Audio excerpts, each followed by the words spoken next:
Yes, and welcome to Vasily's Garden, folks. It's time to deal with our capsicum plants. They've overwintered, they've held onto their leaves. 1, 2 over there, I've got a little bit of dieback on them, and I can't treat that at the moment. And what I mean by treating is pruning them back because the sap hasn't started to flow quite yet. There is sap through the plant, obviously, because we've still got leaves going on, but the new season of growth hasn't started to push on, so I don't see any bud swell. There is actually, one over there that's showing a little bit of bud swell, but not enough for us to be pruning them back. So what we've got to do is prepare the soil a bit more. Now, this bed here has had that really crappy garden mix that I brought in a couple of years ago, and we've only given it some compost and black grit, I think it was, and some straw on top. Oh, this is chook manure, or chook straw, because it's got a little bit of manure in it. Now, this is breaking down. You can see the moistures there. Look at the white fibrous roots coming on the surface. What are you doing here? Come on, you just push in like that. These look like roots from a weed starting to develop, and I don't know where the seed is, but anyway, we're going to just disturb them like that, and hopefully they don't take off. Oh, that could be the capsicum plant. What have I just done? Even though above ground is not showing any new growth yet or signs of it, below the ground there's a party happening. The microbes are kicking into gear, the fungi and the bacteria is doing their job, getting all the nutrients ready to feed these plants, and what we got to do is feed them as well. So I'm going to top dress this, and this is what you can do with your garden beds. If you've got garden beds that have got nothing growing in them, don't ever leave them to sit there empty. Always have some sort of plants growing in them. But if you've got plants like this that have overwintered and they're ready to kick on into springtime, it's time to top them up. So we're going to put a layer of compost.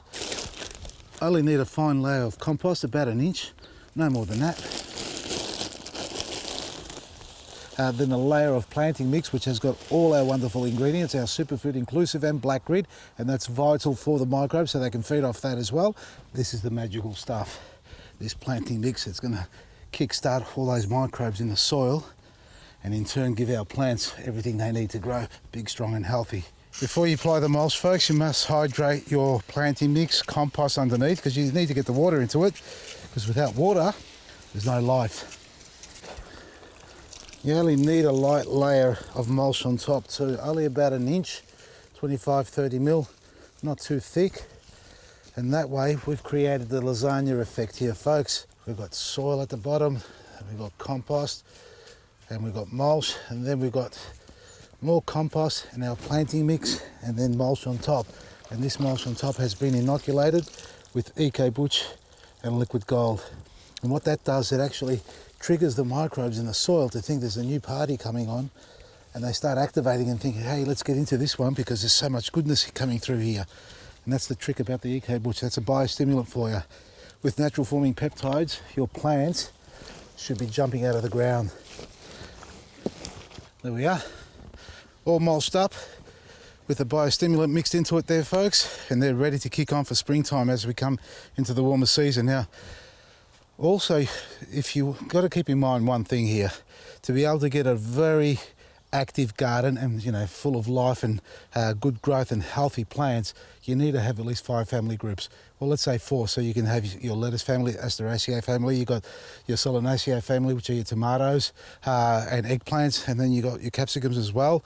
And I've got a herb in there growing here a bit of time, so I'm going to be planting in between these because I've got some alliums, so the spring onions are in the background there.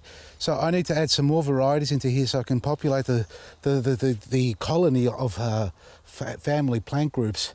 And what that does, it just explodes the microbial activity in the soil. There's something magical that happens when you have more than one variety growing, or more than 4 varieties, family varieties growing in the one garden bed. So keep that in mind when you're planting out your garden beds, so you can get the activity happening beneath the earth, because the life in the soil is all about what we need to focus on, and that's what the life is above ground. So the high nutritional density is in the food that you grow in your own garden, and grow it naturally. No synthetic fertilizers. You'll start to disconnect your plant root system from the life in the soil. Keep it natural, keep it organic, and keep it real, and honestly get yourself some of our planting mix into your garden. You'll be blown away on how good it is for your plants and the benefits it gives to your soil as well. And take advantage of our special coming to spring, or get ready for spring sale. Is going to end at the end of August, so take advantage of up to 50% off everything online, and the $2 seeds as well, folks. It's all at vasilysgarden.com. From me, Vasily, Maresi. Sorry about my hands.